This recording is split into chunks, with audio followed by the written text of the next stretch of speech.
வணக்கம். காலத்தின் குரல் நிகழ்ச்சிக்கு உங்களை அன்போடு வரவேற்கிறோம். அண்டை மாநிலமான கேரளத்தில் புதிய கொள்கை முடிவு ஒன்றை அந்த மாநிலத்தின் இடதுசாரி அரசு, இடது முன்னணி அரசு அறிவித்திருக்கிறது.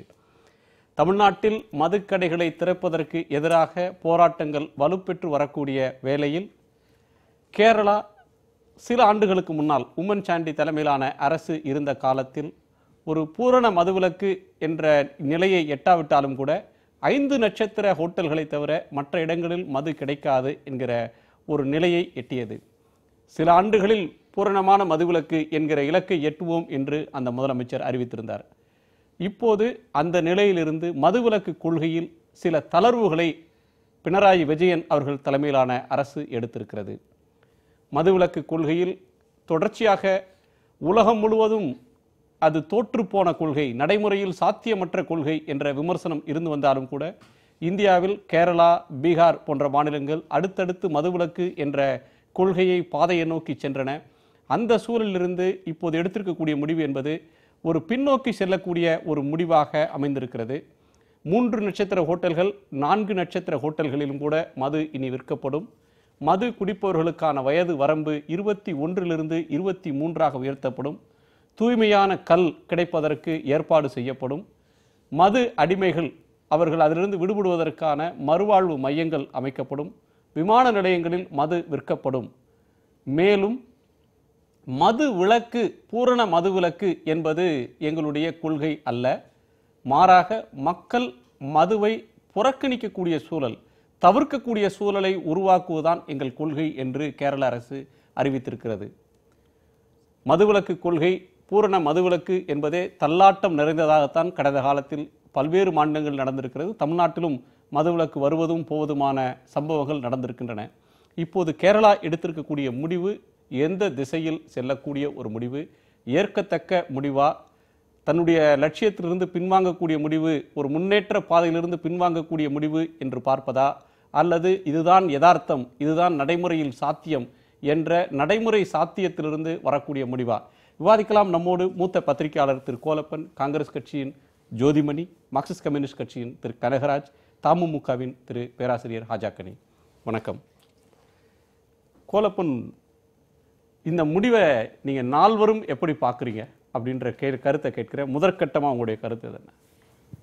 இது என்னை பொறுத்த வரைக்கும் இது ஒரு தவறான முடிவுன்னு தான் நான் நினைக்கிறேன். ஏன்னா தமிழ்நாட்டிலேயே சிபிஎம் மதுவிலக்கு வேணும், இதனால் தினமும் சாதாரண மக்கள், அடித்தளத்து மக்கள், பெண்கள் லைன்லேயே 1:3 நிலைமைக்கு கொண்டு போயிட்டீங்களே கனகராஜ். இல்லை, அது இல்லை, அவங்க கேட்குறேன். ஏன்னா டெய்லி அந்த பத்திரிகையினுடைய ஸ்டேட்மெண்ட்டை தினமும் நான் படிக்கிறவன், அதை டைப் பண்ணுறவன், பத்திரிகையில் இந்து பத்திரிகைக்காக அதை தினமும் இந்த சிபிஎம் உடைய ரிப்போர்ட்டர் கூட அவங்க கொடுக்குற இதில் தொடர்ந்து தமிழ்நாட்டில் வேணும், பெண்கள், அடித்தளத்தில் இருக்கக்கூடிய மக்கள், விவசாயிகள் எல்லாம் கடுமையாக பாதிக்கப்படுறாங்கன்னா அதுக்கு தொடர்ந்து குரல் கொடுத்து வரக்கூடிய ஒரு கட்சியாக மார்க்சிஸ்ட் பார்ட்டி தமிழ்நாட்டில் இருக்குது.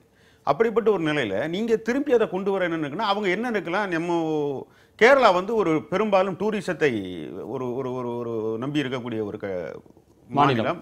அங்கே குடி இல்லைன்னா நீங்கள் ஒரு பெரிய வருவாய் இழப்பு ஏற்படப்பட்டிருக்கும். அப்படி இருந்தாலும் அதை ஒரு ஒரு ஒரு இடதுசாரி அரசு என்பது அதை எப்படியாவது தாக்குப்பிடித்து செய்ய வேண்டுமே தவிர அதிலிருந்து விலகி செல்வது என்பது என்னால் எந்த வகையில் ஏற்றுக்க முடியும். பர்சனலாக எனக்கு வேணும்னு தான் நான் நினைக்கிறேன். நான் என்னைக்கா ஒரு நாள் குடிக்கிறேன். இல்லை, இந்த இதை எடுத்து வந்தது, இந்த கொள்கை முடிவை எடுத்தது அப்படின்றது காங்கிரஸ் அரசு. இது இடதுசாரிகளுடைய கொள்கை செயல்படுத்தப்பட்டு அப்படி இல்லைன்னு இல்லையா? நீங்க இங்க கேட்குறீங்கல்ல, இங்க தமிழ்நாட்டில் நீங்க ஒவ்வொரு மாநிலத்துக்கு ஒரு பிரத்யேகமான சூழல் இருக்கக்கூடாது, இருக்க முடியுமா? ஒரு தேசிய கட்சிக்கு அப்படிலாம் ஒரு ஒரு பார்வை இருக்க முடியாது. ஒரு நீக்கு போக்குகளை எடுத்து இந்தியா முழுமைக்கான ஒரு கொள்கை, பொதுவான நல்ல விஷயங்கள, மக்கள் நல திட்டங்களை நீங்க எப்படி? கம்யூனிஸ்ட் கட்சிகளே கூட கடந்த காலத்தில் இதை 2-3 விதமா பார்க்கலாம். கடந்த காலத்தில் தமிழ்நாட்டில் மதுவிலக்கு கோரிக்கைகள் வந்த நாட்கள்ல இடதுசாரிகள் தான் எதிர்வினையாற்றினாங்க. அவர்களை பார்த்து தமிழுரிமணியன் போன்றவர்கள் கூட விமர்சனம் செஞ்சாங்க. இது நடைமுறை சாத்தியம் இல்லாத ஒன்றை பேசிக்கொண்டு அவங்க தமிழ்நாட்டில அவங்க கேட்டுக்கிட்டு தானே இருக்கிறாங்க. நீங்க ரொம்ப அடித்தளத்து மக்கள், பெண்கள், எல்லாரும், குழந்தைகள் எல்லாம் கடுமையா பாதிக்கப்படுற உணர்வை வெளிப்படுத்தக்கூடிய உணர்வு மக்கள் நீங்க அப்படியும் சொல்ல முடியாது. இது மதுவினால இன்னைக்கு இருக்கக்கூடிய பிரச்சனைகள் உங்களுக்கு எல்லாருக்கும் நம்ம நீங்களாலும் தெரியாது இல்லை. 600 ரூபாய்க்கு சம்பளம் வாங்கினா அதுக்கு பாதிக்கு மேலே குடிக்கிறவங்க அதுக்கு செலவு தான் இருக்கு. இது என்னன்னா நீங்க நீங்களால் விரும்பி இந்த மகாத்மா காந்தி சொன்ன மாதிரி நீங்களா விரும்பி எல்லாத்தையும் செய்யணும், அதெல்லாம் இந்த ஊர்ல ஒன்றும் நடக்காது. அப்புறம் நீங்க பிள்ளையும் கிள்ளி விட்டு தொட்டிலையும் ஆட்டி விட்டு நீங்க கடையை வச்சுக்கிறோம், நீங்க வேணா போய் டி அடிக்ஷன் சென்டர்ல வேண்டாதவங்க டி அடிக்ஷன் சென்டர்ல போய் படுத்துக்கணுங்க. வயது வரம்பு உயர்த்துறாங்க, கிடைக்கிற ஏரியாவை சுருக்குறாங்க. அதெல்லாம் சார் குடிக்கணும்னு இருக்கிறவன் நீங்க அவைலபிள்னா இங்க இல்ல லண்டன்ல போயினாலும் குடிச்சிட்டு வருவோம். அதெல்லாம் ஒண்ணு கிடையாது. நம்ம ஊர்ல இருந்த கேரளா பார்டர்ல போய் குடிக்கலையா, ஆந்திரா பார்டர்ல போய் குடிக்கலையா, இல்லாட்டி பாண்டிச்சேரிக்கு பார்டருக்கு போய் குடிக்கணும். குடின்னா ஒட்டுமொத்தமா வேண்டான்னு இருக்கணும். 3 ஸ்டார் ஹோட்டல்ல இருக்கிறவங்க மட்டும் 5 ஸ்டார் ஹோட்டல்ல மட்டும் குடிக்கலாம், கீழே இருக்கிறவனுக்கு குடி இருக்கக்கூடாதுங்கிற என்ன மாதிரியான ஒரு நிலைமை. இதெல்லாம் வந்து எந்த விதையிலுமே ஏற்றுக்கொள்ள முடியாது. இது ஒரு முன்னேற்றமான ஒரு பாதை இருக்கிறதுல திருப்பி அதுல பின்னோக்கி இந்த அரசு நகர்ந்திருக்குன்னா என்னுடைய முன்னேற்றம் எது பின்னேற்றம்ன்றதுல மாற்று கருத்து இல்லை. நான் என்ன சொன்னேன், இந்தியா மாதிரியான ஒரு டிராபிக்கல் கண்ட்ரில அது தேவையே இல்லைன்னு நினைக்கிறேங்க. என்ன வேற என்னத்துக்கு தேவைன்னு நீங்க நினைக்கிறீங்க சொல்லுங்க. இங்க மருந்துக்கு நம்ம ஊர்ல குடிக்கலாம். அது 50கள்ல வந்து இந்த மதுவிலக்கு நல்லா தானே இருந்தது. எவனா ஒருத்தன் ஊர்ல 2 பேரும் இன்னைக்கு நான் என்ன அன்றைக்கு EPW எழுதின தலையங்கத்தை தான் உங்களுக்கு நான் நினைவூட்டணும். மதுவிலக்கு அப்படின்றது வந்து நடைமுறையில் சாத்தியம் இல்லாது உலகம் முழுவதும் தோற்று போனது. அது மட்டும் சொல்லாம இந்தியா மாதிரியான கண்ட்ரில இருந்திருக்கு. ஒரு மது குடித்தாக வேண்டும்ன்ற ஒரு கட்டாயத்துக்கு மனிதன் ஏன் ஆளாகிறான், அதற்கான மூல காரணத்தை சரி நான் கேக்குறேன். சார்ந்தவர்களுக்கு பாலிய விவாகம்னு இந்த ஊர்ல ஒண்ணு இருந்தது, நீங்க நிறுத்தலையா? இல்ல அப்படியான ஒரு ப்ரோக்ரெசிவான விஷயம் இதை பார்க்க முடியும். அதோட ஒப்பிட முடியுமா? ஒரு பெரும்பான்மையான சமுதாயத்தை சேர்ந்த ஒரு சொசைட்டில இருக்கக்கூடியவங்க முன்னாடி எப்படி சார் ஊருக்கு ஒருத்தன் அடிப்படை மனிதனின் அடிப்படை பிரச்சனையை தீர்க்காமல் மதுக்கடைகளை மட்டும் மூடுறதுன்றது மது பிரச்சனைக்கு இது திறந்த உடனே அடிப்படை பிரச்சனை எல்லாம் தீர்ந்துருமான்னு நான் கேக்குறேன். இது இப்ப இருக்குதுல்ல, இப்ப மதுக்கடைகளை திறந்த உடனே அடிப்படை பிரச்சனை தீர்ந்துருமா? மதுக்கடைகளை மூடுவது எல்லா பிரச்சனையும் தீர்ந்துருமா? ஆமா, அது அப்படி இல்ல. நீங்க இன்னைக்கு எதுக்காக எல்லாம் திறந்து வச்சிருக்கீங்கன்னா இதுல இருந்து வருவாயை கொண்டாந்து நீங்க நிறைய வெல்ஃபேர் ஸ்கீம் பண்றீங்க. அதுக்கு தானே நோய் நாடி நோய் முதல் நாடி அப்படின்ற வார்த்தைகளை அன்றைக்கு எழுதி இருக்கிறாங்க. குடிப்பதற்கு மனிதனை தூண்டக்கூடிய காரணம், குடிப்பதற்கு ஒரு ஏழை உழைப்பாளி போறான், அதை நாடி போகக்கூடிய காரணங்களை தேடி அதை அட்ரஸ் பண்ணணும். அதற்கு மாறாக கடைகளை மூடுவ தீர்வல்லன்னு பல அறிஞர்கள் எழுதியிருக்கிறாங்க. அதெல்லாம் ஏத்துக்கவே முடியாதுங்க. நீங்க இருக்கிறது வரைக்கும் நீங்க பிரச்சனையே இல்ல. பிரச்சனை உள்ளவன் தான் நாட்டுல குடிக்கணும்னு நினைக்கிறீங்களா? இந்த நாட்டுல பிரச்சனை இருக்கிறவன் தான் குடிக்கிறான்னு நினைக்கிறீங்களா? எல்லாரும் அவைலபிலிட்டிங்க. நீங்க அவைலபிள் பண்ண இன்னைக்கு காலேஜ் ஸ்டூடெண்ட்ஸ் வந்து அதிக அளவுல குடிக்கிறது வந்து இன்னைக்கு அதிகமா இருக்கு. உயர்த்தின உடனே டக்குனு 23 வயசு வரைக்கும் அவன் பெர்த் சர்டிபிகேட் கையில வச்சுக்கிட்டே இருப்பான். கொண்டு போய் நான் 23 வந்துருச்சு எனக்கு பாட்டு வாங்க போறேன். என்ன பேச்சு பேசுறீங்க நீங்க? இதெல்லாம் நடக்கிற காரியம் இல்லை சார். வேணும்னா உறுதியா ஒரு கொள்கையில இருக்கணும், இல்லாட்டி போயிருக்க கூடாது. இது வந்து மிகப்பெரிய ஒரு பிற்போக்கான ஒரு தனம்னு நான் நினைக்கிறேன். அதுல எனக்கு எந்த கருத்து வேறுபாடும் இல்லை. ஜோதிமணி, எனக்கு வந்து கோலப்பன் அவங்க சொல்றதுல முழுக்க உடன்பாடு இருக்கு. நீங்க சொல்றதுல நிறைய விஷயங்கள் எனக்கு உடன்பாடு இல்லை. ஏன்னா நீங்க வந்து உழைக்கிறவங்க எல்லாம் குடிக்கணும், உழைப்பாளிகள் குடிப்பதற்கு ஒரு காரணம் இருக்கு. நான் சொன்னது ஒரு தலையங்கத்தை மேற்கோள் காட்டுறேன். 50கள்ல இந்த பிரச்சனை வந்த நாட்கள்ல EPWல வந்த ஒரு தலைவன் இந்த வாதத்தை நான் பலமுறை கேட்கிறேன். இப்ப உழைக்கிறாங்க, உழைச்சா உடம்பு வலிக்குது, குடிக்கணும், மனசு சரியில்லை. அப்படி பார்த்தா இந்த உலகத்துல பெண்களை விட வந்து உழைக்கிறவங்க யாருங்க இருக்கா? எல்லா பெண்களும் காலையில் 4 மணிக்கு எந்திரிச்சா ராத்திரி 11 மணி வரைக்கும் பெண்களுக்கு மன வலிமை அதிகம். பெண்களுக்கு மன வலிமை ஆண்களுக்கு வரக்கூடாதுன்னு நான் கேட்கிறேன். இது வந்து ஒரு வாதம் அல்ல. நீங்க இன்னைக்கு வந்து உழைக்கிறவங்க எல்லாம் குடிக்கணும் அப்படின்னா இன்னைக்கு வந்து தண்ணி குடி கூட ஜனம் இல்லாம விவசாயிகள் போராடிக்கிட்டு இருக்காங்க. இந்தியா முழுக்க சுட்டு எரிஞ்சு மத்திய பிரதேசல பிஜேபி அரசாங்கம் 6 விவசாயிகளை ஒரு எதிர்க்கட்சி தலைவர் அரெஸ்ட் ஆகி சட்டத்திற்கு புறம்பு அரெஸ்ட் ஆயிருக்காரு.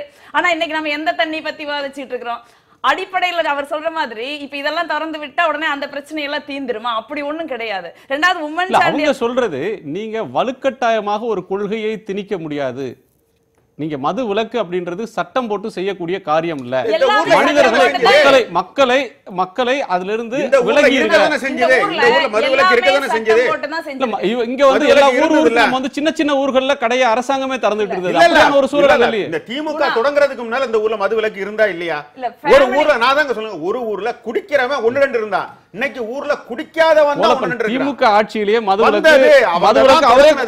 மதுவிலக்கை தளர்த்துனது அவங்க தான், மதுவிலக்கு வந்தது அவங்க ஆட்சியில எதுக்கு தொடங்கணும்னு நான் கேக்குறேன். அதுதான் கேள்வி. இது உம்மன் சாண்டி அரசாங்கமே உங்களுடைய வாதத்தைப்படியே வச்சுக்கிட்டா கூட ஓவர் நைட்ல அவங்க மூடல. 10 ஆண்டு அவங்க வந்து ஸ்டார் ஹோட்டல் ஃபுல்லா மூடிட்டாங்க, 5 நட்சத்திர விடுதியை தவிர மிச்ச எல்லா இடங்களையும் 10 ஆண்டுகள்ல 10% கடைகளை நாங்க மூடுவோம். ஒவ்வொரு வருஷமும் 10% அரசாங்கம் நடத்துற கடைகளை நாங்க மூடிக்கிட்டே வருவோம்னு அவங்க சொல்றாங்க. அப்ப 10 ஆண்டு காலம்ங்கிறது ஒரு பீரியட் இருக்கு. அவங்களும் வந்து ரீஹாபிலிட்டேஷன் சென்டர் எல்லாம் அட்ரஸ் பண்றோம்னு சொல்றாங்க. சோ அது வந்து ஒண்ணும் நீங்க வந்து எடுத்தம் கவிழ்த்தம் எடுக்கப்பட்ட ஒரு முடிவல்ல. நீங்க வந்து அன்னைக்கு கேரளா காங்கிரஸ் கமிட்டியின் தலைவரா இருந்த சுதீரன் தான் ஆக்சுவலி இந்த விஷயத்தை முன்னெடுத்தாரு. அவர் ஒரு நடைபயணம் மேற்கொண்டாரு. இப்ப சொல்லக்கூடிய கருத்து சுதீரனுக்கும் கேரள மாநில காங்கிரஸ் தலைவர் சுதீரனுக்கும் அன்றைக்கு முதலமைச்சரா இருந்த உம்மன் சாண்டிக்கும் இருந்த மோதலின் வெளிப்பாடாக இதை வந்து ஒரு ஒன் அப்மேன்ஷிப்காக அது செய்தார் அப்படின்ற விமர்சனம் உண்டு. நான் காங்கிரஸை கேட்கிறது, நீங்க ஒரு ஒரு தேர்ந்தெடுக்கப்பட்ட அரசு எந்த பாலிசி டெசிஷனையும் எடுக்கலாம். இப்ப பல நேரங்களில் கோர்ட் எடுக்குது, அதை மக்கள் தேர்ந்தெடுத்த அரசு எடுக்குதுன்னு பாராட்டலாம். ஆனா நீங்க பாண்டிச்சேரியில காங்கிரஸ் அரசு நீங்க அந்த கொள்கையை ஏற்றுக்கொள்றீங்களா? பூரண மதுவிலக்குன்றது காங்கிரஸோட கொள்கையா? கர்நாடகால மது ஆலைகள் பெரிய அளவுல இருக்கு, தமிழ்நாட்டுக்கே அங்க இருந்து சப்ளை ஆகுறது, அங்க மதுவிலக்கு இல்ல. இந்தியா முழுக்க மதுவிலக்குன்ற ஒற்றை கொள்கை உங்களுக்கு இல்ல. கேரளாவுக்கு ஒரு கொண்டு வந்தீங்க, அது அடுத்து வந்த அரசு அவங்க உடன்பாடுல தளர்த்துறாங்க. இல்ல கேரளாக்கு நீங்க சுதீரனுக்கும் உம்மன் சாண்டி அவர்களுக்கு இருக்கிற பிரச்சனைன்னு சொன்னது நான் மறக்க. ஏன்னா சுதீரன் தான் இந்த விஷயத்தை முன்னெடுக்கிறாரு. அந்த பாத யாத்திரைக்கு பெண்கள் வந்து கணவருக்கு தெரியாம பின்வாசல் வழியெல்லாம் கொண்டு வந்து பணம் கொடுக்குறாங்க அந்த பாத யாத்திரைக்கான செலவுக்கு. இறுதியாக வந்து காங்கிரஸ் கமிட்டியின் தலைவர் வச்ச ஒரு உம்மன் சாண்டி ஏத்துக்கிட்டாரு. பூரண மதுவிலக்குன்னு சொல்றவங்களுக்கு ஓட்டே விழலையே. இல்ல நீங்க அத நான் வந்து கேரளா தேர்தல் படிப்படியான மதுவிலக்குக்கு ஓட்டு விழுந்தது, பூரண மதுவிலக்கு மக்கள் ஓட்டு போடலையே. உண்மைதான், நான் மறுக்கல. ஜெயிக்கலையே. பூரண மதுவிலக்குன்னு சொன்ன கட்சி திமுக, உங்க கூட்டணி நீங்க ஜெயிக்கல. கேரளாவை பொறுத்த வரைக்கும் நீங்க திராவிட முன்னேற்ற கழக கூட்டணி ஜெயிக்கலின்னு நீங்க சொல்ற வாதத்தை நான் ஏத்துக்கல. ஏன்னா நீங்க வந்து பெருவாரி கிட்டத்தட்ட 89 சீட்டுகள் வந்து ஜெயிக்கலின்னு சொல்ல முடியாது. நீங்க வந்து அது ஒரு எண்ணிக்கை கணக்கு மாதிரி தான். சில தொகுதிகள்ல கேண்டிடேட், சில தொகுதிகள்ல பிரச்சாரம், இந்த மாதிரி விஷயம் தானே ஒழிய திராவிட முன்னேற்ற கழகம் அந்த மதுவிலக்கு கொள்கையை சொன்னதுனால தோத்து போச்சுங்கிற வாதத்தை நான் ஏத்துக்கல. அதே மாதிரி கேரளாவிலையும் நீங்க என்னைக்கு வந்து ஒரு 5 ஆண்டு காலம் ஆட்சியில் இருந்த அரசாங்கம் தொடர்ந்து அடுத்த 5 ஆண்டுகளுக்கு ஆட்சியில் இருந்திருக்குதுன்னு சொல்லுங்க. அப்படி ஒண்ணும் கிடையாது. அதனால 5 ஆண்டு காலம் ஆட்சியில் இருந்த காங்கிரஸ் கட்சி இயல்பாகவே மாற்றப்பட்டு நீங்க சிபிஎம் வருது. 5 ஆண்டு காலத்துக்கு தான் ஒரு மக்கள் அங்க ஒரு அரசாங்கத்தை வந்து சகிச்சுக்கிறாங்க. சோ அப்படிதான் பார்க்கணும். ரெண்டாவது நீங்க ஏற்கனவே இதுல வந்து பின்னோக்கி போறதுக்கு எதுவுமே இல்லைங்கிறது தான் என் கருத்து. ஏற்கனவே 10 ஆண்டுகளுக்குன்னு ஒரு வரைமுறை வச்சிருக்காங்க. 10% கடைகளை தான் மூடுறாங்க. ஸ்லோவா அந்த மாற்றம் நடக்கிறப்ப 10 ஆண்டுகளுக்கு நீங்க ரீஹாபிலிட்டேட் பண்றதுக்கு உங்களுக்கு டைம் இருக்கு. அங்கேயும் வந்து இப்ப குடிக்கிறது வந்து நீங்க சொல்றீங்க நீங்க உழைக்கிறவங்க தான் குடிக்கிறாங்க, உடம்பு வலியில குடிக்கிறாங்க, மன வலியில குடிக்கிறாங்க. மனவலி உடல்வலிக்கே சொல்லல. நான் சொல்ல வந்த பாயிண்ட், மாணவர்கள் ஏன் குடிக்கிறாங்க நீங்க சொல்லுங்க. இல்ல இண்டிவிஜுவல் சாய்ஸ், அதுக்கு நான் போகல. குடியை நோக்கி ஒரு நபர் தள்ளப்படுறாரு அப்படின்னா அதற்கான காரணங்களை கணக்கில் எடுக்கணும் அப்படின்றது இங்க ஒரு விஷயம் நடக்குது. இப்ப நீங்க சாதாரணமா வந்து ஸ்கூல் யூனிஃபார்ம்ல நீங்க சென்னையில நீங்க வந்து கமிஷனர் ஆபீஸ்க்கு பக்கத்திலேயோ இல்ல ஒரு ஏசி ஆபீஸ்க்கு பக்கத்திலேயோ இருக்கிற மதுக்கடைகள்ல ஸ்கூல் யூனிஃபார்ம்ல நீங்க வந்து சரக்கு வாங்குறத நான் கண்ணால பாத்துருக்கேன். நீங்க காலேஜ் பசங்க குடிக்கிறாங்க. இவங்களுக்கு எல்லாம் என்ன பிரச்சனை? பீர் பிரஷர்னு ஒரு புது கலாச்சாரம் இன்னைக்கு இங்க உருவாகிட்டு இருக்குது. இப்ப 10 பேர் சேர்ந்தாலே பீர் பிரஷரா பீர் பிரஷரா ரெண்டு ஒண்ணுதான். ரெண்டுக்கு பெரிய டிஃபரன்ஸ் இல்ல ஆக்சுவலி. அந்த மாதிரி ஒரு சூழல் வந்துகிட்டு இருக்கிறப்ப நீங்க எதுக்கு குடிக்கிறோம்ங்கிற கான்செப்டே இங்க மாறிக்கிட்டு இருக்கு. நீங்க ஒரு காலத்துல நீங்க 50கள் எழுதின தலையங்கங்கள் வந்து உழைக்கும் மக்களை பத்தி பேசி இருக்கலாம். அது எந்த விதத்திலையும் பெண்களோட கம்பேர் பண்றப்ப அந்த வாதம் ஏத்துக்கொள்ளக்கூடியது இல்ல.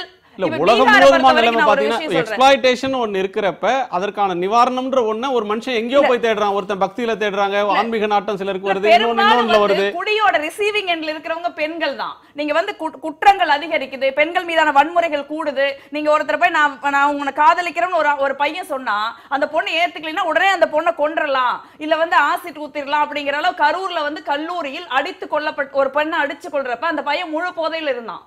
இந்த மாதிரியான ஒரு சூழல் வர்றப்ப அப்ப அந்த இடங்கள்ல நீங்க வந்து இந்த மாதிரியான ரிசீவிங் எண்ட்ல பெண்கள் இருக்காங்க. இன்னைக்கு பீகார்ல என்னோட நண்பர் அந்த ப்ராஜெக்ட்ல ஒர்க் பண்ணிட்டு இருக்காரு.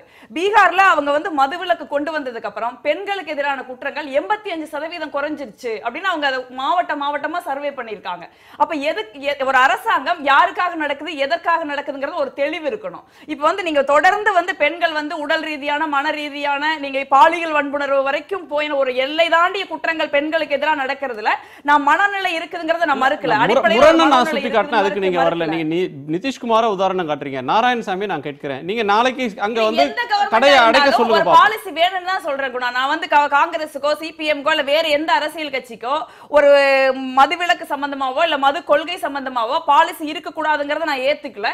நீங்க வந்து அது காங்கிரஸ் ஆள்ற கர்நாடகாவா இருந்தாலும் சரி, பாண்டிச்சேரியா இருந்தாலும் சரி, இல்ல மதுவிலக்கை கொண்டு வந்த காங்கிரஸ் ஆண்ட கேரளாவா இருந்தாலும் சரி, இந்த மது மீதான ஒரு கொள்கை ரீதியான ஒரு விஷயம் இந்திய அளவில் விவாதிக்கப்பட்டு அதுக்கு ஒரு தீர்வு காணணும்னு தான் நான் நினைக்கிறேன். இது வந்து நீங்க வந்து ஒரு கடையை திறக்கிறதுக்கு 1000 காரணங்களை சொல்லலாம். ஆனா மூடுறதுக்கு எங்களால 10,000 காரணங்களை சொல்ல முடியும். 1000 10,000 தான் மெஜாரிட்டியா இருக்குன்னு சொல்றீங்க. இல்ல மெஜாரிட்டி எடுபட மாட்டேங்குது. பெண்கள் குரல்ங்கிறது கர்நாடகாலையும் பாண்டிச்சேரியிலும் எடுபடலையே. அது வேணும்னு சொல்றாங்க. தானே சொல்றாங்க. நாங்க திறக்கணும்னு சொல்லலையே. தமிழ்நாட்டில இருந்து நீங்க வேற கருத்து சொல்ல முடியாது திரு கனகராஜ். ஆட்சியில் இருக்கிறப்ப எதிர்கொள்ளக்கூடிய விமர்சனத்தை நீங்க வந்து ஃபர்ஸ்ட் டைம் எதிர்கொள்றீங்கன்னு நினைக்கிறேன். நார்மலா மத்திய அரசு தமிழக அரசு அப்படின்னா எதிர்நிலையில் நின்று விமர்சனம் பண்ற தோழர்கள் முதல் முறையா ஒரு விமர்சனத்துக்கு பதில் சொல்ற கட்டத்துக்கு தள்ளப்படுறீங்க. கட்டாயம் அது ஒன்றும் தவிர்க்க முடியாது. ஆனால் திரு கோலப்பன் சொன்னது மாதிரி பூரண மதுவிலக்கு என்பது எங்களுடைய கொள்கை இல்லை. ஆக்சுவலாக உங்களுக்கு தெரியும், நீங்கள் வந்து பூரண மதுவிலக்குங்கிறத எல்லாரும் சொல்லி கொண்டிருந்த போதே மக்கள் நல கூட்டணியில் நீங்கள் பார்த்தீங்கன்னா அந்த தனித்தனி கட்சிகளுடைய இதில் பூரண மதுவிலக்குன்னு அவங்க சொல்லியிருப்பாங்க. ஆனால் மக்கள் நல கூட்டணியினுடைய அந்த தேர்தல் அறிக்கையில் அது என்ன இருக்குன்னா படிப்படியான மதுவிலக்கு என்று தான் இருக்கும். இன்னும் சொல்லப்போனால் எங்கள் கட்சி ஒரு முறை எங்கள் மாநில குழுவில் விவாதம் நடத்தியிருக்கோம். அதிமுக திமுக சில நண்பர்கள் கூட கேட்பாங்க, உங்கள் கட்சியில் எவனும் குடிக்கிறது இல்லை, நீங்கள் ஏன் பூரண மதுவிலக்கு சாத்தியம் இல்லைன்னு பேசிக்கிட்டே இருக்கீங்கன்னு கேட்பாங்க. சரி, ப்ராப்ளம் என்னன்னா இந்த மதுவினுடைய தீமை வந்து உச்சத்தில் இருக்கிறது என்பது ஒரு உண்மை. அதை படிப்படியாக ஒழிப்பதற்கான ஏற்பாடு என்பது அவசியம். ஆனால் பூரண மதுவிலக்கு இது எல்லாத்துக்கும் தீர்வு என்று நான் நினைக்கல. அதே சமயத்தில் கேரள அரசாங்கம் எடுத்திருக்கக்கூடிய இந்த முடிவு என்னை பொறுத்த மட்டில் அது சரியல்ல என்று தான் நான் நினைக்கிறேன். ஏற்கனவே ஒரு முடிவு எடுத்த பிறகு அது அவங்க ஏற்கனவே அவங்க டெக்னிக்கலாக பல விஷயங்களை சொல்கிறாங்க. நாங்கள் வந்து இதை மறுபரிசீலனை செய்வோம் என்று தேர்தல் அறிக்கையில் குறிப்பிட்டிருந்தோம். இப்போது நாங்கள் பார்க்குற போது இந்த காலத்தில் மதுவிலக்கு என்கிற அந்த கொள்கை ஏற்கனவே யூடிஎஃப் எடுத்த கொள்கை தோல்விக்குள்ளாகி இருக்கிறது.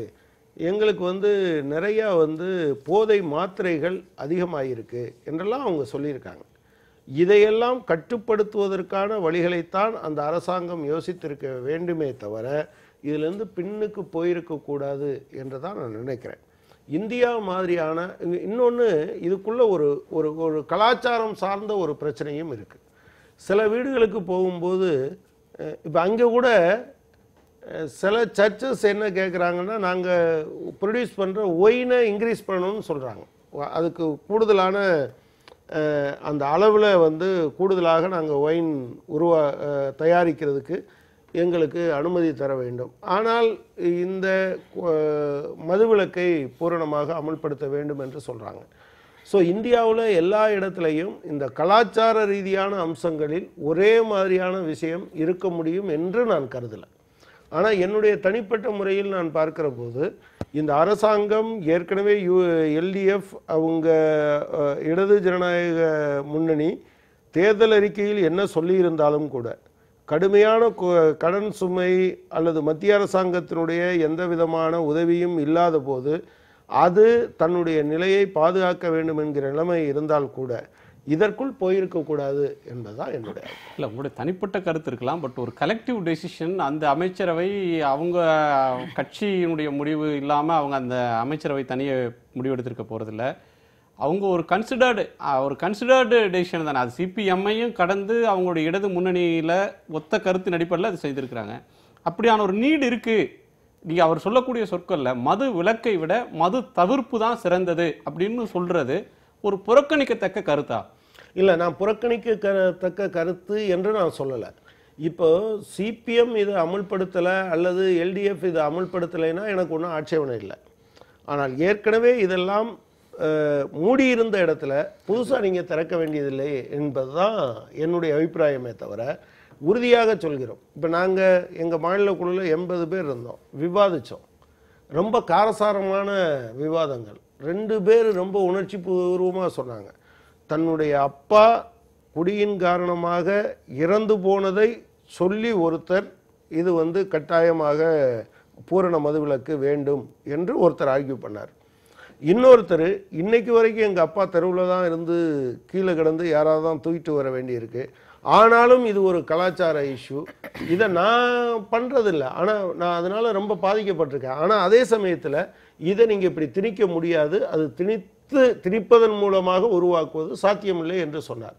எனவே எதிரும் புதிருமாக மிக கடுமையான விவாதங்கள் நடந்திருக்கிறது. அதற்கு பின்னால நாங்க என்ன முடிவுக்கு வந்தோம்னு சொன்னா, அவர் சொன்னது மாதிரி பூரண மதுவிலக்கு என்பதை நாங்க எங்க கட்சியினுடைய கொள்கையாக சொல்ல, படிப்படியாகத்தான் நீங்கள் கடைகளை குறைக்கணும், கடைகளுடைய எண்ணிக்கையை குறைக்கிறது, நேரத்தை குறைக்கிறது, குடிக்கிற வயசை அதிகமாக்குறது, இந்த மாதிரியான விஷயங்களை கொஞ்சம் கொஞ்சமாக கொண்டு வாங்க, ரெஸ்ட்ரிக்ட் பண்ணுங்க, அதுக்கு கொண்டு வாங்க என்றுதான் நாங்கள் சொல்லி இருக்கிறோம் என்கிற முறையில் தான் பார்க்குறேன். அந்த அரசாங்கம் அந்த முடிவு எடுத்திருக்கலாம். ஒரு அரசாங்கம் எடுக்கிற அந்த மாநிலத்தினுடைய தன்மையை வைத்து எடுத்திருக்கக்கூடிய அந்த முடிவை தமிழ்நாட்டில் இருக்கக்கூடிய நாங்கள் ஒரு கலாச்சாரம் சார்ந்த ஒரு பிரச்சனையை அப்படியே ஏற்க வேண்டும் என்று நான் கருதல. அவங்க தள்ளாடுறது மாதிரியே நம்ம கட்சிக்குள்ளேயும் வந்து தள்ளாட்டமான ஒரு நிலை இருக்கலாம். கட்டாயமாக பல விஷயங்களில், நான் இந்த ஒரு விஷயத்திலே மட்டும் இல்லை, நான் உங்கள்கிட்ட சொல்ல விரும்புகிறேன், எல்லா விஷயத்திலும் 100% எங்கள் கட்சியினுடைய பொதுச் செயலாளர், எங்கள் கட்சிக்கு திட்டம் இருக்குது, பொதுச் செயலாளர் உட்பட அதில் இருக்க 100 அம்சங்களையும் ஏற்றுக்கொண்டு இருப்பார் என்று நான் கருதலை. கட்டாயமாக 1, 2, 3 விஷயங்களில் அவருக்கு கருத்து மாறுபாடு இருப்பதற்கான வாய்ப்பு இருக்கிறது. கலெக்டிவாக அதை ஏற்றுக்கொள்ளும் போது ரைட். அதே போல் இன்னொருத்தருக்கு இன்னொரு விஷயத்தில் மாறுபட்ட கருத்து இருக்கலாம்.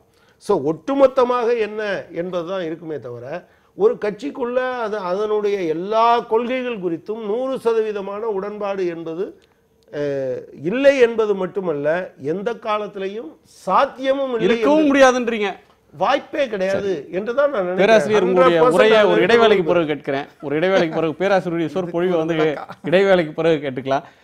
தமிழ்நாட்டில் மதுவிலக்குக்கான ஒரு கொள்கை, ஒரு போராட்டம் அப்படின்றது வலுப்பெற்று வரக்கூடிய நேரத்தில் கேரளா எடுத்திருக்கக்கூடிய இந்த முடிவு தமிழ்நாட்டில் என்ன மாதிரியான தாக்கத்தை ஏற்படுத்தும்? மதுவிலக்கை நோக்கிய இந்த பயணத்தை ஒரு வகையில் பலவீனப்படுத்துமா? ஏன்னா பீகாரிலும் கள்ளச்சாராயம் ஆறாக பெருக்கெடுத்து ஓடுகிறது, அது நாள்தோறும் அது பற்றின செய்திகள் வட இந்திய ஊடகங்களில் வந்துக்கிட்டு தான் இருக்குது. எனவே இந்த சூழலில் மதுவிலக்கு, பூரண மதுவிலக்குன்றது அடைய சாத்தியமில்லாத ஒன்று அப்படின்ற முடிவுக்கு மற்றவர்களையும் தள்ளுமா அப்படின்றது விவாதிக்கலாம். ஒரு சிறு இடைவேளைக்கு பிறகு காலத்தின் குரல் தொடரும். Chennai race bank exam coaching institute வழங்கும் காலத்தின் குரல் ஒரு சிறிய இடைவேளைக்கு பிறகு. பேராசிரியர், இந்த முடிவுன்றது தமிழ்நாட்டில் என்ன மாதிரியான தாக்கத்தை ஏற்படுத்தும்? நடைமுறை சிக்கல்களை உணர்ந்து அந்த அரசு அந்த முடிவை எடுத்திருக்கலாம், கொள்கை ரீதியான தவறாக இருக்கலாம், முன்னேற்ற பாதையிலேருந்து பின்னாக்கி போகிறதாக இருக்கலாம். ஆனால் நடைமுறையில் இதுதான் சாத்தியம்னு அவங்களுக்கு தோன்றியிருக்கும். ஏன்னா அவங்களும் மக்களை சந்தித்தாக வேண்டும். இது பாப்புலர் முடிவுக்கு மாறானதுன்ற ஒரு முடிவு அவங்க எந்த அரசும் எடுக்க முடியாது. அப்போ அந்த முடிவுக்கு அந்த மக்கள் ஆதரவு தெரிவிச்சிருக்காங்கன்ற பொருளும் எடுத்துக்கலாம். அதுவெல்லாம் ஒரு மாய தோற்றம். அதுக்கு முன்னால நீங்க இடைவேளைக்கு முன்பு என்னிடம் பதில் கேட்பதாக சொல்லல, உரை கேட்பதாக சொல்லியிருக்கீங்க. அதை நினைவுபடுத்திட்டு எனக்கு அந்த வாய்ப்பை தர வேண்டும். உரை, பேருரை, சிற்றுரைலாம் இருக்கு. அவர்கள் எல்டிஎஃப் என்பது ப்ரொஹிபிஷன் என்று சொல்லக்கூடிய பூரண மதுவிலக்கை ஆதரிக்கவில்லை, மாறாக ஆப்ஸ்டினன்ஸ், மது தவிர்ப்பை தான் ஆதரிக்கிறோம் என்கின்ற நிலைப்பாட்டை சொன்னார்கள். ஆனால் அது கூட சரியில்லை என்று சொன்ன தோழர் கனகராஜ் அவர்களுக்கு முதற்கண் என்னுடைய வரவேற்பை தெரிவித்துக் கொண்டு நான் என்னுடைய பதில சொல்றேன். 4:1 ஆயிடுச்சு. இப்ப நான் தான் அதுக்கு எதிராக பேசிட்டு இருக்கணும் போல இருக்கு. நான் பினராயி விஜயன் அரசு நான் தான் அதுக்கு அதன வாதங்களை நான் தான் சரின்னு சொல்லணும் போல. என்ன சொல்றேன்னா, மக்கள் எல்லோரும் குணசேகரர்களாக இருக்க வேண்டுமே தவிர குணக்கேடர்களாக ஆகிவிடக்கூடாது. குணசேகரர்களாக இப்படி அழகா வந்து உட்காரணும்னா தெளிவான சிந்தையோடு பகுத்தறிவோடு வர வேண்டும் என்று சொன்னால் அதற்கு அறிவுணர்வு தேவை தானே தவிர மது உணர்வு தேவை அல்ல. இந்த ப்ரொஹிபிஷன் என்பதும் அப்ஸ்டினன்ஸ் என்பதும் இருவேறு அறங்கள். எப்பொழுதுமே அரசுக்கான அறம் வேறு, மக்களுக்கான அறம் வேறு. நாடு உனக்கு என்ன செய்தது என்று கேட்பதை விட நாட்டுக்கு நீ என்ன செய்தாய் என்று கேட்டவன் கலீல் ஜிப்ரான். அது குடிமகனின் குரல். குடிமகன்னா குடிமக்கள், இந்த குடிமகன் இல்லை. அதே கேள்வி ஜான் எஃப் கென்னடி கேட்டதாக உலகத்தில் பிரபலமானது. ஜான் எஃப் கென்னடி ஒரு ஆட்சியாளன். நாடு உனக்கு என்ன செய்தது என்று கேட்பதை விட நாட்டுக்கு நீ என்ன செய்தாய் என்று ஒரு ஆட்சியாளன் கேட்கக்கூடாது. மறைந்த கவிக்கோ அதை அழகாக எழுதியிருப்பார் அப்துல் ரஹ்மான். ஒரு குடிமகனின் அறம் வேறு. நாட்டுக்காக நான் என்ன செய்தேன் என்று சிந்திப்பது குடிமகனின் அறம். நாட்டுக்கு நீ என்ன செய்தாய், எனவே நாடு உனக்கு என்ன செய்தது என்று யோசிக்காதே என்று ஆட்சியாளன் சொல்லக்கூடாது. அதுபோல மது தவிர்ப்பு என்பது குடிமகனின் அறம், மது விலக்கு என்பது அரசினுடைய அறம். நீங்க அது இந்த ஒரு அறம் தான் ஒரு இடத்துல இருக்க முடியும். இல்ல இப்ப நீங்க மது விலக்குன்னு வந்துட்ட பிறகு குடிமகனுடைய அறம்ன்ற ஒண்ணுக்கே இடம் இல்லாம போயிடுது. நீங்க இல்லன்னு ஆக்கிடுறீங்க. இல்ல அவர் வேண்டான்னு விளக்குறதுக்கு இடம் இல்லையே. இல்லை, மது தவிர்க்க வேண்டும் என்று இவன் நினைக்க வேண்டும், அவன் தவிர்க்க வேண்டும் என்ற நினைப்புக்கு ஒத்துழைப்பை அரசு தர வேண்டும். மீறி குடிக்க நினைத்தால் கூட அது கிடைக்கக்கூடாது. இப்போது நீங்க தமிழ் சமுதாயம் என்பது ஒரு காலத்துல வழிப்பறியும் இங்கு ஒரு தொழில்தான், மது குடிப்பும் ஒரு பண்பாடு தான். அது சங்க இலக்கிய காலத்தில் நீங்க பார்க்கலாம், உண்டாட்டு என்றெல்லாம் இருந்தது. பிறகு வரும்பொழுது சமூக சீர்திருத்தங்கள் மலரும் பொழுது வள்ளுவர் காலம் நீதி இலக்கிய காலத்துல துஞ்சினார் செத்தாரில் வேறல்லர் எஞ்ஞான்றும் கல்லுண்பார் நஞ்சுண்பார் கல்லுண்பவர் என்று சொல்கிறார். செத்தவருக்கும் உறங்குவோருக்கும் வேறுபாடு இல்லாதது போல நஞ்சு உண்பவருக்கும் கல் உண்பவருக்கும் வேறுபாடு இல்லை என்று தமிழ் அறம் அடித்து சொல்கிறது. தமிழ் அறத்துல நீங்க எடுத்துக்கொண்டீர்கள் என்றால் இந்த மது பழக்கம் இரண்டரை கலந்திருந்தது. நீங்க சொன்னீங்க உலகம் முழுவதும் தோற்று போய்விட்டது என்று சொல்கிறீர்கள். உலகம் முழுவதும் தோற்று போகவில்லை. இன்றும் கூட அது அரசாங்கத்தினுடைய மன வலிமையை பொறுத்ததாக இருக்கிறது. நான் சொல்கிறேன், அரபு நாடுகள்ல இல்ல மது விலக்கு இல்லை. ஆனால் அவருடைய மது கலாச்சாரம் எப்படிப்பட்டது தெரியுமா? மதீனாவில் நபிகள் நாயகம் இந்த மதுவை தடை செய்து அந்த வசனங்கள் இறங்கிய தெருவெல்லாம் துபாய் என்ன கணக்குல வச்சுக்கிறீங்க? அரபு நாடுகள்ல கணக்குல வச்சுக்கிறீங்களா? அரபு நாடு இல்லாத கணக்குல வச்சுக்கிறீங்களா? துபாய் வந்து மலேசியா என்ன கணக்குல வச்சுப்பீங்க? முஸ்லிம்கள் பெரும்பான்மையாக வாழ்ற நாட்டுல அங்க மது இல்லையா? நான் அப்போது மாற்றிக்கொள்கிறேன். இஸ்லாமிய கோட்பாடுகள் ஆட்சி செலுத்தக்கூடிய மாநிலங்கள்னு வச்சுக்கோமா, வலுக்கட்டாயமாக மறுத்தாலொழிய நான் சொல்ல வர கருத்து சொல்லிடுறேன். அரசினுடைய மன உறுதியை பொறுத்ததுன்னு சொன்னேன். அங்க வந்து மது ஆறாக வீதியில் ஓடியது. நான் கூட கவித்துவமா சொன்னா, மதுவில் முகம் பார்த்தவர்கள் முகமதுவை பார்த்தார்கள். அதற்கு பிறகு அங்க இல்லாமல் போனது. எப்படி போனது என்று சொன்னால் அந்த உறுதி தான் காரணம். இங்கே நற்போதனைகள் மூலமாக அப்ஸ்டினன்ஸ் காரணம் இல்லையா? இல்ல அப்ஸ்டினன்ஸ் அரசு தான் காரணம். ஆமா, அரசு அதை தடுக்கிறது, மக்கள் அதை தவிர்க்கிறார்கள். நீங்க இங்க எப்படி சூழ்நிலை வருகிறது? காந்தியடிகள் 1930ஆம் ஆண்டுல மதுவுக்கு எதிரான ஒரு விடுதலை போராட்டத்தை அறிவிக்கிறாரு. தமிழ்நாட்டில் பெரியார் தந்த எவ்வளவு பெரிய ஆதரவு அது. தென்னை மரங்களை வெட்டி சாய்த்தார்கள் என்று பார்க்கிறோம். இதை நிறுத்தி விடலாம் என்று கேட்கும் போது கூட காந்தியடிகள் என்ன சொல்கிறார்? 2 பெண்களிடம் கேட்டு முடிவு செய்யணும் தமிழ்நாட்டில். ஒன்று தந்தை பெரியாருடைய மனைவி, இன்னொன்று ஒரு சகோதரி. அந்த அளவுக்கு இந்தியாவுக்கே தாக்கம் தந்த மாநிலமாக தமிழ்நாடு இருக்கிறது. ராஜாஜி சேலம் மாவட்டத்தில் மதுவிலக்கு கொண்டு வந்தப்ப பூரண மதுவிலக்குன்றத கடுகளவு மூளை இருக்கிறவங்க கூட ஏற்றுக்கொள்ள மாட்டான், அது வெற்றி பெறும் அப்படின்னு அதே பெரியார் தான் சொல்லியிருக்கிறார். இல்லை, அதாவது அது ராஜாஜிக்கு சொன்னதா இருக்கலாம். ஆனால் நாட்டு மக்களை நீங்க அந்த ஜில்லால பண்ணிட்டீங்கன்னா பக்கத்துல போய் குடிக்க மாட்டாங்களா? பூரண மதுவிலக்குன்றது, பூரண மதுவிலக்கு என்பது பெரியார் அதுல எந்த கருத்தில் சொல்லி இருக்கலாம். அதற்குள்ள போக ஒரு மாவட்ட எல்லை அது தாண்டி போக வாய்ப்பு இருக்கிறதுன்னு சொல்லியிருக்கலாம். ஆனால் மக்கள் நலன் என்று பார்க்கும்போது இன்றைக்கு தோழர்கள் அரசு எடுத்திருக்கிற ஒரு முடிவு இது. பினராயி விஜயன் மது கொள்கையில இப்போது பேசியிருக்கார். ஆனால் மதவெறிக்கு எதிராக அவர் எடுக்கின்ற உறுதியான நடவடிக்கை மாதிரியும் இந்த மது வெறிக்கு எதிராக எடுத்திருக்க வேண்டும். இது வந்து இப்போது பார்களை தொடங்குறாங்க. பாருக்குள்ளே நல்ல நாடு.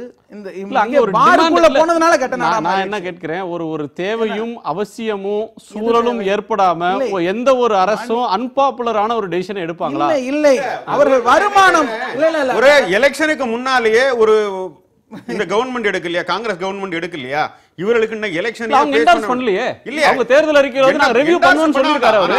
இவங்க சொல்ற ஒரே காரணம் சொன்ன மாதிரி நீங்க புதுசா இப்ப பண்ணிக்கிட்டு பண்ணாதான் உங்களுக்கு மேல எதிர்ப்பு வரும். ஒரு ஏற்கனவே காங்கிரஸ் கவர்மெண்ட் பண்ணி வச்சிட்டு போயிருக்கு. அதை ஏன் நீங்க வித்ட்ரா பண்றீங்கன்னா அது நல்ல கேள்வி. அதே மாதிரி மதுவை வருமானம் தான் காரணம் காட்டுறாங்க. அது மதுவால் வருவது வருமானம் அல்ல, அவமானம் என்று உணர வேண்டும். என்றைக்குமே மதுவால் வருவதற்கு நீங்க உம்மன் சாண்டி பட்டியலிடுறார். கேரளா வந்து சுற்றுலா பிரதேசம், பலரும் வருகிறார்கள், வருவாய் குறையும், அதை எப்படி ஈடுகட்ட வேண்டும் என்பதை சொல்லி தான் ஒரு திட்டத்தை அமல்படுத்தி இருக்கிறாரு. பார்களுக்கு இன்னைக்கு நோ பார் அப்படின்னு கொண்டு வருவீங்க. நோ பார் இன் தி கேரளா ஸ்டேட்னு கொண்டு வந்த நிலைமை போய் இன்னைக்கு பாருக்கு நோ பார் அப்படிங்கிற ஒரு யூ டர்ன் இவர்கள் எடுத்திருக்க வேண்டியது இல்லை. இது அந்த விளக்குக்கு அடியில ஒரு இருள் இருக்கும் அல்லவா, அது மாதிரி உலகத்துக்கெல்லாம் ஒளி வீசுகிற ஒரு விளக்கா இருந்தாலும் அடியில் இருக்கிற நிழல் மாதிரியான முடிவு இதை தோழர்கள் மாற்றிக்கொள்வார்கள். ஏன்னா இந்த இடதுசாரி அரசு எடுத்திருக்கு இல்லையா, இதுதான் இப்போ நீங்க வந்து தமிழ்நாட்டுக்கு இதுக்கு ஒரு செட்பேக் வரும்.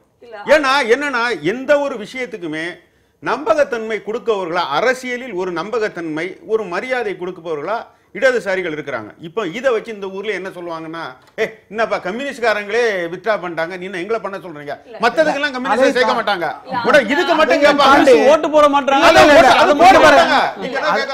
என்ன நீ கம்யூனிஸ்ட்காரங்களே கம்யூனிஸ்ட் கவர்மெண்டே பண்ணலையே, எங்களை பண்ண எதிர்பார்க்கறீங்களா? அதையெல்லாம் தாண்டி கம்யூனிஸ்டுகளுக்கென்று ஒரு தனித்தன்மை இருக்குது என்று சொன்னால் அது அவர்களுடைய அரசியல் கூர்மை தான். இது அவங்க கொள்கை ரீதியாக எந்த நாள் நீங்க கம்யூனிஸ்ட் கட்சிகளுக்கு வைக்கிற வேண்டுகோள் வேற, அவங்க அந்த கொள்கையில கன்வின்ஸ் ஆகல. அந்த கட்சி அகில இந்திய அளவுல நான் ஒன்னு கேக்குறேன், கம்யூனிஸ்ட் அரசு பண்ணலையே, நடைமுறை சாத்தியமற்றது.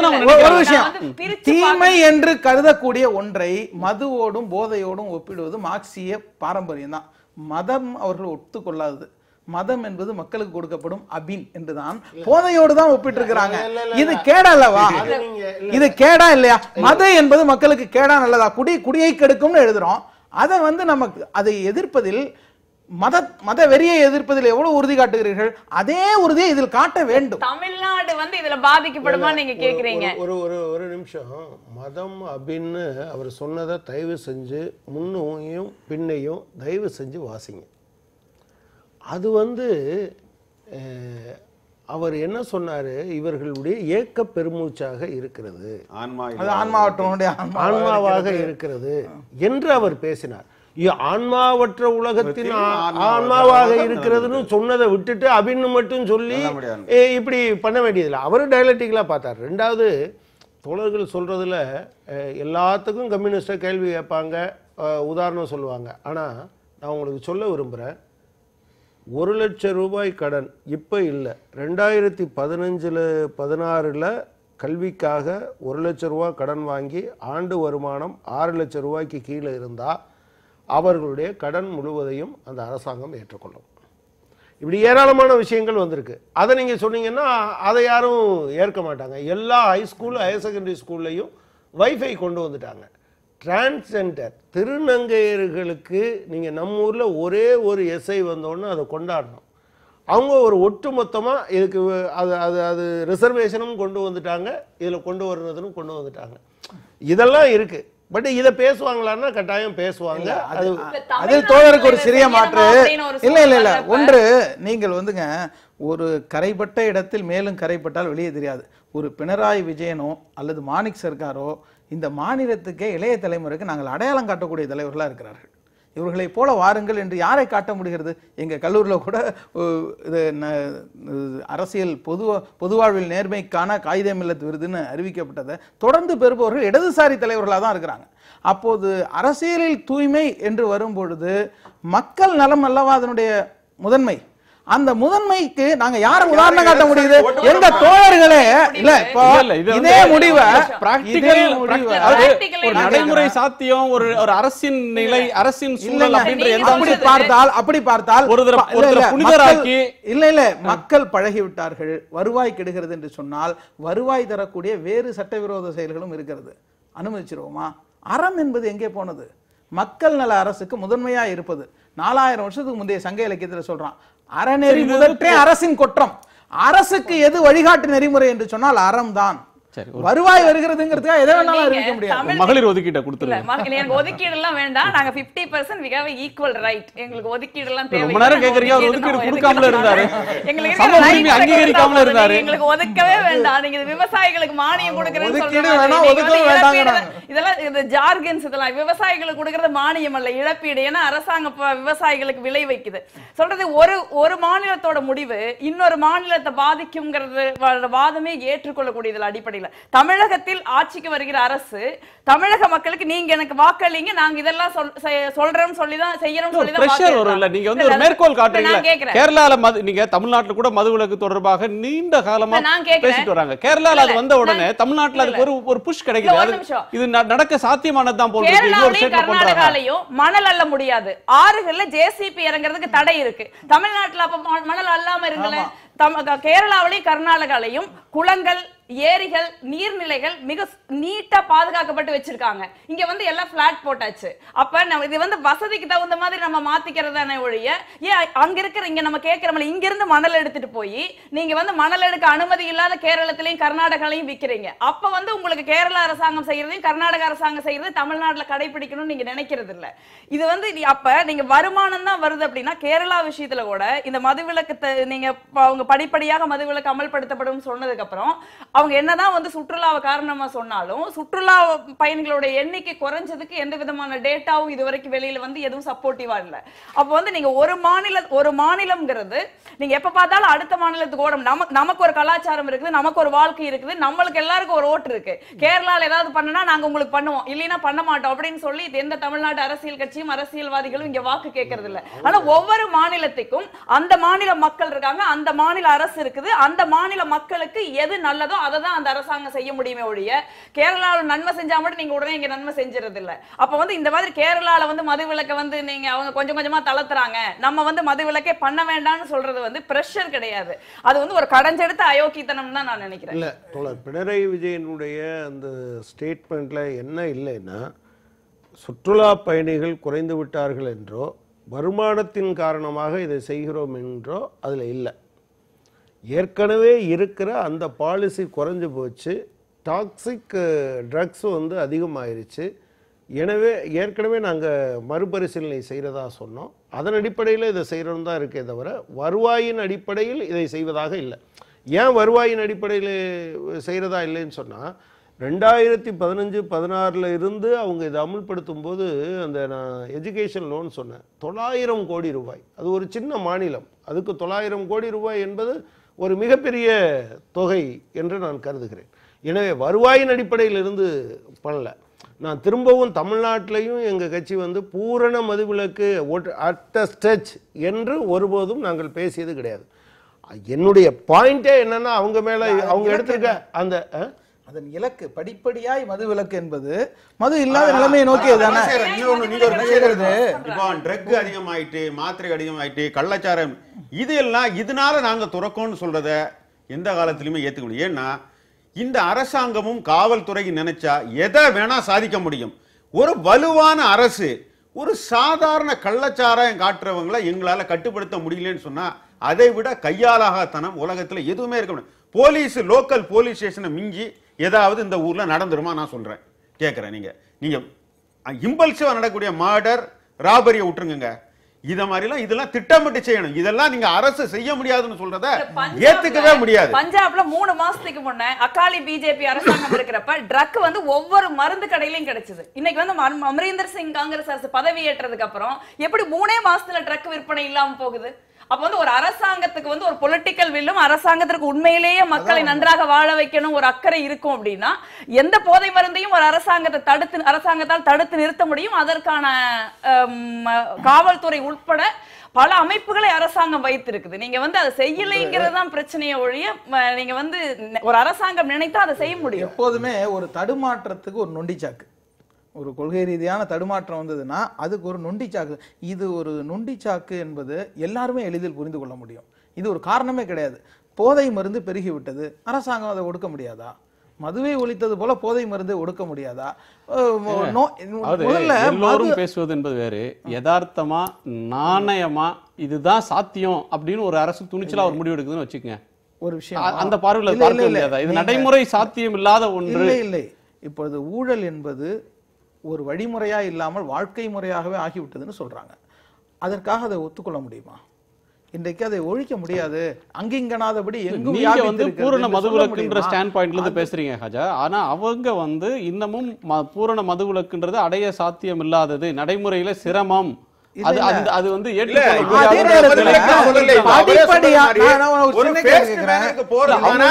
அகில இந்திய அளவுல அவங்க கட்சியோட ஸ்டாண்ட் அதுக்கான ஒரு ஏற்பாடு பண்ணி வச்சுட்டு போயிருக்காங்க இல்லையா? இவங்க கூட பண்ணல. அதை ஏன் நீங்க